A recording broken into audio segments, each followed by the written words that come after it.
Hello. All right, chapter 5 and 6, Flames in the Mist, from the Magic Treehouse, Night of the Ninjas. As you recall, they were on the shoulders of the two ninjas crossing the water. Remember how Jack and Annie said it was so cold, and then the ninjas put them up on their shoulders. So we're thinking they might be well-meaning ninjas. We're not sure. Flames in the mist. The water grew shallow again. Then they were on dry land. The ninjas lowered Jack and Annie to the ground. Thanks, said Annie. Thanks, said Jack. Squeak, said the mouse. The ninjas said nothing, but they looked around. Jack looked around, too. A full moon was rising in the sky. Dark rocks dotted the side of the mountain. Then the ninjas started moving. They went silently up the slope between the rocks. Jack and Annie followed them. Jack wasn't afraid of the ninjas now. In fact, he was starting to like them. Maybe they really could help find Morgan. The ninjas moved silently, but Jack and Annie made plenty of noise. They panted as they climbed the rocky hillside. Their wet sneakers made squishy sounds. Suddenly, the ninjas froze. Jack could see their eyes darting around. Voices were coming from the valley below. Jack saw torches flaming in the midst. The ninjas started moving faster. Jack and Annie hurried after them. "Who's carrying the torches?" Annie asked. Jack was too out of breath to speak. He also didn't have an answer. They came to a pine forest. Night birds called out. Wind rattled the branches. The ninjas moved like ghosts through the forest. They appeared and disappeared through the moonlight and shadows. Jack and Annie struggled to keep up. Finally, the ninjas came to a stop. One ninja held out his hand as if to say, "Wait." Then both ninjas stepped away into the shadows of the trees and were gone. "Where did they go?" said Annie. "I don't know," said Jack. "Maybe the book can tell us." He pulled the ninja book out of his pack. He turned the pages until he came to a picture of a cave. By the light of the full moon, he read, "Sometimes ninjas held meetings in hidden mountain caves to plan secret missions." "Oh, man," said Jack, "I bet they went inside a hidden cave." He pulled out his notebook and pencil. He wrote, "Meetings in hidden caves."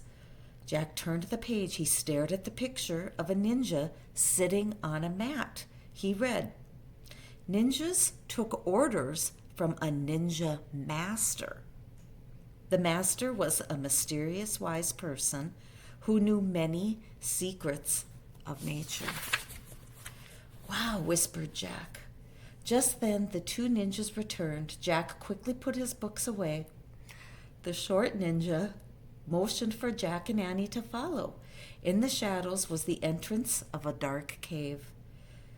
"What's in there?" Annie whispered. "The ninja master," Jack whispered back. All right, we still don't have any pictures, so I'm just going to show you again what these ninjas looked like.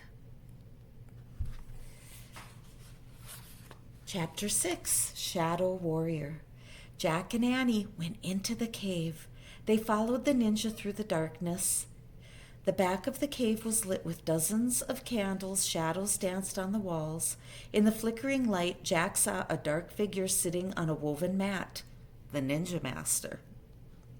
The ninja bowed to the master. Then he stepped to one side. The master stared at Jack and Annie. "Sit," he said. Here's a picture. Ninja master, Jack and Annie, and this is Jack's shadow. I can tell it looks like the shadow. Nope, that's another ninja. So ninja master, regular ninja, Jack, Annie. Jack and Annie sat on the cold, hard floor. Squeak! The mouse poked its head out of Annie's pouch. "It's okay, Peanut," said Annie.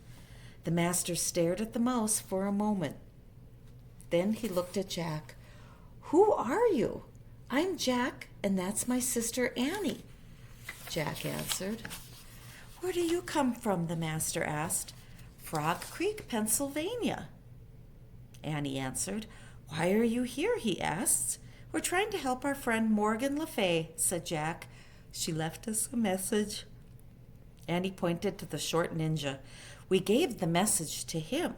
You mean you gave the message to her, said the ninja master. And she has given it to me. She? Said Jack and Annie together. The woman ninja eyes sparkled. Jack thought she might be smiling. The master held up Morgan's note. Perhaps I can help you, he said, but first you must prove yourselves worthy of my help. Just then a tall ninja appeared. He made a sign to the master. The master stood up. He handed Morgan's note to Annie. We must go now, he said. The samurai are close. Samurai? Jack said. He knew that the samurai were fierce Japanese fighters. Were they the ones in the valley? Jack asked. The ones with the torches? Yes, our family is at war with them, said the master. We must leave before they find us. But what about helping Morgan, said Annie. The master strapped on his sword. I have no time now, he said. I must go. Can't we go with you, said Annie. No, there is no place for you where we are going. You must find your way back to your house in the trees.